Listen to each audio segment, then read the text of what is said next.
Bom dia, hoje a imprensa jovem do MF Roberto Mangi está na companhia maravilhosa da escritora Elaine Ravix Cruz.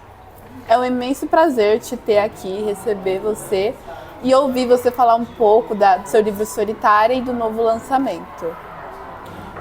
Eliana, nós do Educom e da escola queremos saber quando surgiu e o que te inspirou essa vontade de ser escritora. Eu acho que eu era uma criança, assim, muito... Na verdade, eu não era uma criança tímida, eu acho que era uma criança silenciada. E eu, nos livros, eu encontrei um mundo onde eu podia mergulhar, onde eu podia aliviar também uma pressão que eu sentia.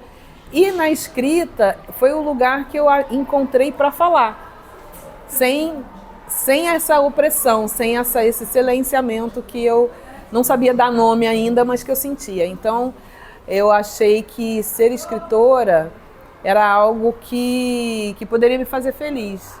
Eu acho que foi por aí que eu comecei, indo lá para trás, tentando, imaginar como tudo começou. Eu acho que foi assim. Eu vi nos livros uma porta para o mundo. Um refúgio. Um refúgio, exatamente.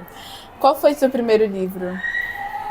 Olha, eu tinha eu não sei bem, né? Meu pai, eu tenho ainda hoje, está lá velhinho, a 7ª edição no Brasil do Pequeno Príncipe. Foi meu pai que me deu. Meu pai, falei aqui para vocês, né? Ele sempre gostou muito de livro. Então eu tenho lá. Mas o livro que eu tenho lembrança que eu li, que foi uma iniciativa minha e que eu gostei demais, foi o Casa da Borboleta Tíria, que era uma coleção uma coleção de livros infantis, e eu fiquei fascinada por aquele livro.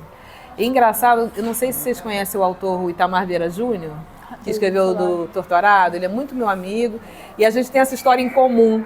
Ele também começou pelo Casa da Borboleta Tíria, e foi exatamente a mesma história. Eu vivia muito na casa da minha avó, que tinha um quintal, e é uma historinha em que tem uma morte, né? E aí tem uma história policial com os insetos. Cada inseto era um personagem. Então eu comecei a olhar naquele jardinzinho ali, falei assim, nossa, esse aqui é a borboleta, esse aqui é o detetive.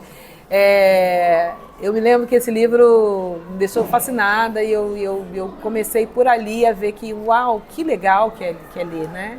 E que bacana inventar histórias.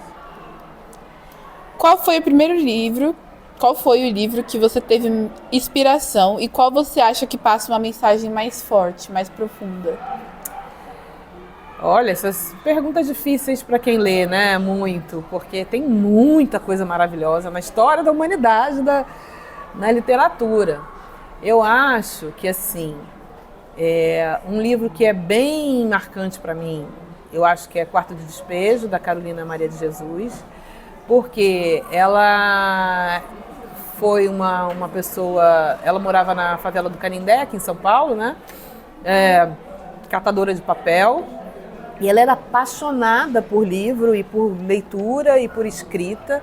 Ela escreveu muito, e não só escreveu, compôs músicas, poemas, era uma mente muito criativa.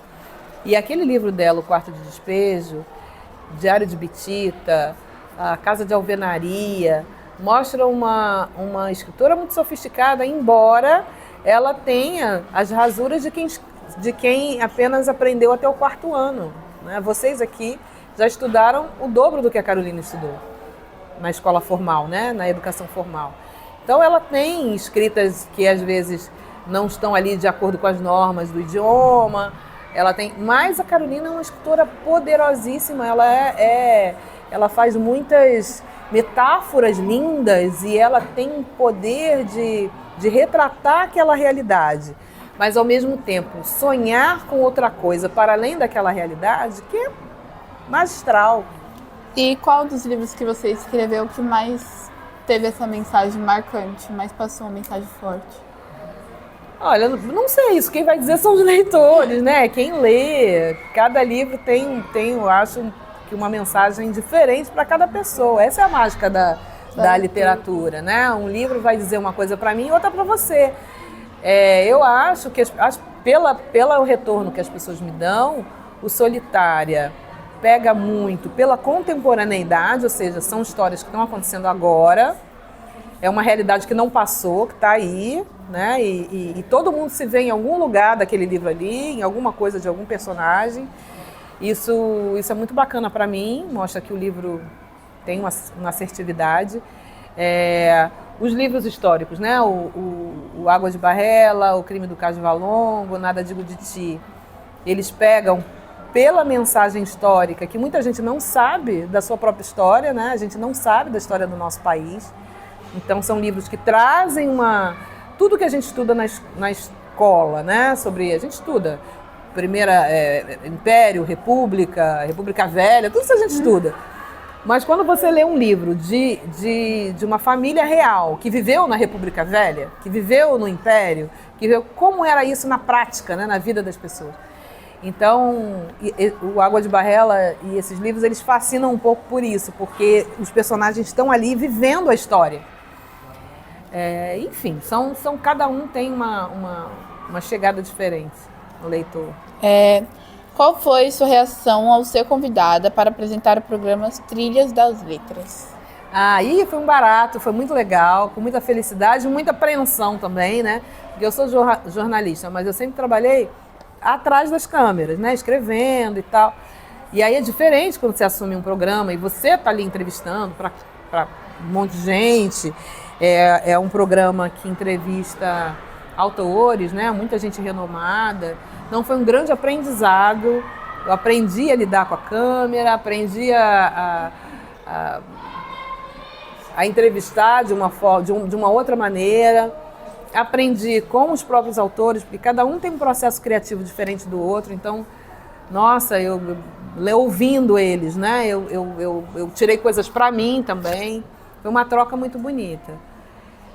E é isso, espero que ano que vem continue, né? Foram 2 temporadas, esse ano deu uma parada por conta de questões internas lá da TV Brasil, mas acho que deve voltar no que vem.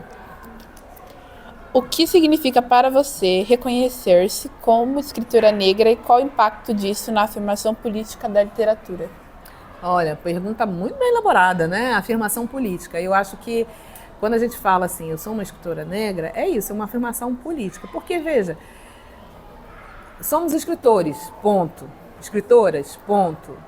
Só que, por conta desse distanciamento durante tanto tempo, não só do nosso conteúdo, mas de quem faz a escrita, de personagens negros, da realidade negra, por conta desse distanciamento, é um marco político você se afirmar, embora a gente não deva se limitar a isso, né? A gente tem consciência que, independente de sermos negros ou brancos, a escrita está aí. Somos escritores e escritoras, mas é importante, em especial num país como o Brasil, que a gente afirme o nosso lugar, porque a negritude ainda é muito negada, né? A gente ainda vive um país que tenta apagar a negritude. E reafirmar, eu sou uma escritora negra, é reafirmar o valor que isso tem e o valor que a nossa história tem. Para você, como uma escritora negra e que foca suas obras na literatura negra, qual também a importância desse foco? É isso que eu disse para você, né? É um país que tenta apagar, é um país que tenta mudar a história, que tenta amenizar crueldades, é um país que tem uma tendência a voltar, a repetir coisas, justamente porque não pensou sobre o passado suficientemente bem, que não ensinou. Então a gente vive para repetir ciclos, né?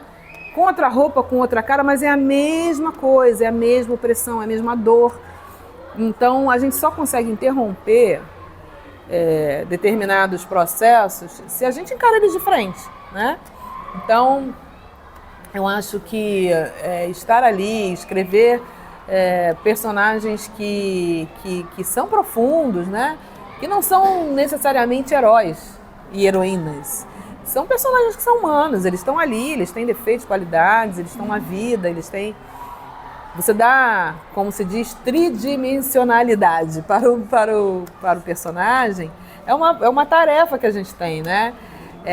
E de descobrir novas histórias também, descobrir botar nas letras, botar aí nas prateleiras, nas bibliotecas, uma infinidade de histórias que fascinantes, muito fascinantes, personagens muito incríveis que talvez não tenham sido contemplados até agora. Conta pra gente como foi estar conosco essa manhã e qual a importância dessa atividade para a nossa formação. Ah, poxa vida, foi muito importante, sempre é muito importante. Eu considero ir às escolas uma das coisas mais prazerosas, mais bonitas, porque sempre que eu vou à escola, raramente é uma coisa sem caída de paraquedas, né? Sempre a escola faz um trabalho antes, os alunos leem os livros, ou leem trechos dos livros, ou fazem trabalhos referentes àquele tema. Então, quando eu chego, já tem toda uma preparação, né? Já tem todo um ambiente propício para a gente conversar sobre aquilo. Então, é algo... Eu me sinto parte do corpo docente da escola, expandindo esse grande trabalho de educação. Eu acho que educação é a saída, né? Educação e cultura. Eu acho que o Brasil, e o mundo também, né? Não só o Brasil, o mundo. A saída não está na economia, não está na política, está na educação, está na cultura, está na diversidade, né? No respeito à diversidade, no respeito humano. E eu acho que isso, a arte, de uma maneira geral, traz de uma forma magnífica. É ali que o engenho humano elabora suas coisas, né? Seus sentimentos, seus desejos, seus anseios, suas angústias. Então, para mim é maravilhoso. Eu espero que para a formação de vocês sirva, né? Veja, para não parar aqui, para desbravar o mundo da literatura, ler autores de outros países, de outras realidades. É muito importante também a gente olhar de longe, né? Não só olhar as coisas que dizem a respeito a nós, mas olhar de forma ampla e exercitar a empatia, né? Com outras realidades. Eu acho que no futuro próximo a gente vai ter uma leva de escritores e escritoras que vão falar de muitas coisas que estão acontecendo agora, né? A gente tem, nunca antes na história da humanidade, tantas guerras aconteceram simultâneas, nunca. Então, os atores dessas guerras, né? As pessoas que estão vivendo essas guerras, elas vão escrever sobre elas. A gente vai ter uma leva aí de escritas absolutamente poderosas. E é isso, né? Eu acho que essa é a nossa tarefa, a nossa função. Agradecemos pela disponibilidade e sua presença, Eliana. Foi um prazer poder dialogar com você. Muito obrigada, lindeza. É isso. Vocês querem ser jornalistas, gente?